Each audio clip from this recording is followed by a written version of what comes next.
Hey, my name's Zeferjahn. I am a 25-year-old baseball player from Topeka, Kansas. I went to Seaman High School in Topeka, then went to the University of Kansas to pursue my baseball career in college, and now I'm currently a minor leaguer with the Boston Red Sox.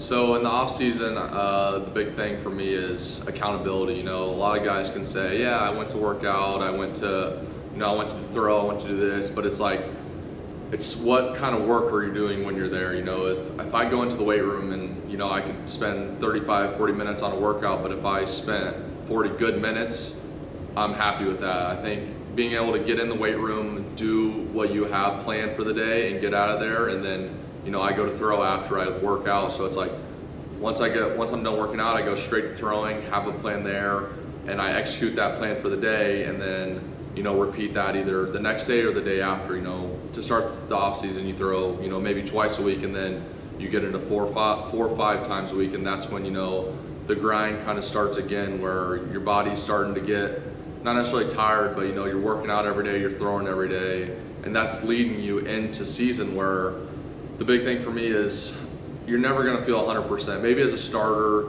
you get a couple more days off in between starts, but as a reliever, which I'm a reliever, is your body's never going to be 100%, your arm's never going to be 100%. So it's being able to know what's needed in the weight room and what's needed throwing that day to have yourself ready to go out and compete when the game happens. It's like I said, they're going to put guys out there that are able to get out. If you're 80% but you're still able to be in the zone and be effective, they're going to throw you out there when this game's on the line. So being able to control what you control and be able to throw when you're not 100% is the big things in the season.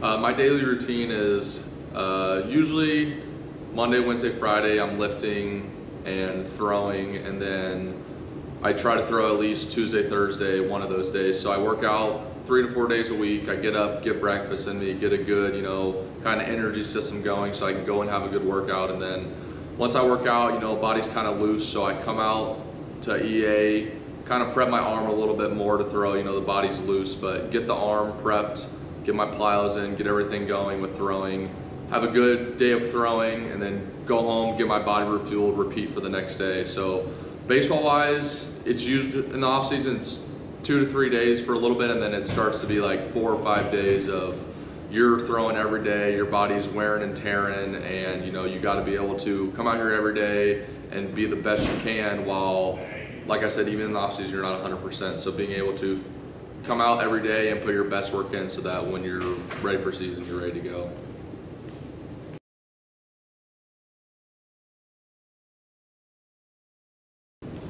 Catch play for me has grown over the last, I'd say since pro ball. I used to just go through the motions like a lot of kids, a lot of guys do, but then it's like I kind of understood that the intent that you throw with and the focus that you throw with is the big thing. It's a lot of wasted throws happen when you're playing fetch, not catch. I think being athletic when you throw was the biggest thing for me. Is we're all shortstops growing up. You guys are all athletic kids. You guys play other positions. It's like, use that when you pitch. Shuffle when you throw. Stay in line with your partner. Hit your partner in the chest. Play a game with whoever's your partner. See, get every time you hit someone in the chest, you get a point. Instead of just going through the motions, because then it's worthless throwing. You're not getting anything out of it when you could focus for 5-10 minutes, get a good catch play in, and then you've done something for the day.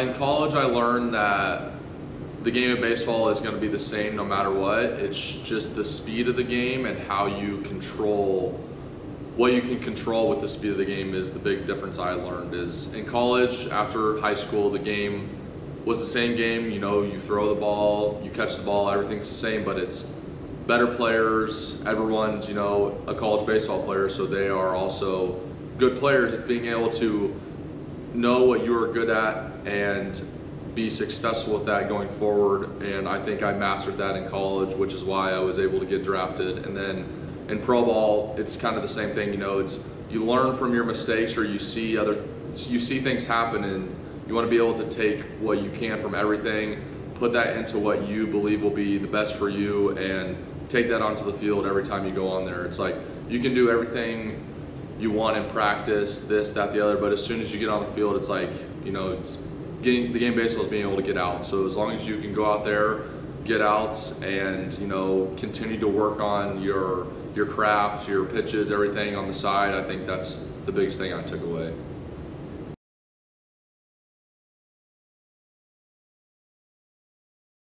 The EA staff has been great to me over the last, I mean, probably 8 years for me. I've been kind of with the Next Level EA merger. It's been a great 8 years with the staff. You know, Brandon Johnson and Matt Duncan have been kind of the two that have been with me the whole time. They kind of got me started in pitching and kept me going in pitching throughout high school, and kind of were a part of where I am today. You know, I mean, a big part for me is, you know, was learning to be able to handle kind of how, not necessarily hard they are on you, but, you know, they can get on you, and I think you could see a big difference on guys that can handle it and guys that couldn't. And I think I handled it well, and it really prepped me going forward for, you know, college coaches and pro ball coaches. You know, it's only going to get harder as you go up, so it's like being able to handle and take in what you're telling you was a big thing for me. And I think all of the staff growing up did a great job, and then now them having me back as, you know, as a coach, helping the younger generation, you know, kind of teach them what I've learned, and then open arms for the facility for me to throw, because, you know, it's cold here, got to get my throwing in, and they've done a great job for me, you know, for the last 8 years, and I'm grateful for that.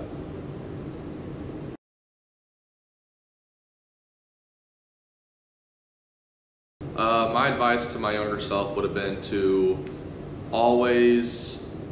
start a little earlier, you know, going to every workout I could, you know, kind of putting in the effort at every workout instead of walking through, just, you know, being there because I had to be there. You know, I think I learned that sooner than later, and it helped me down later in my career. But I think the big thing would have been, you know, is if you start early, it's only going to get not necessarily easier, but you're going to understand it more as you go forward in your career. It's going to get harder. So having to feel, you know, being able to just be accountable, and being able to, you know, you're going to show up for everything, be on time, just holding yourself accountable is a big thing that I think I would have told my younger self.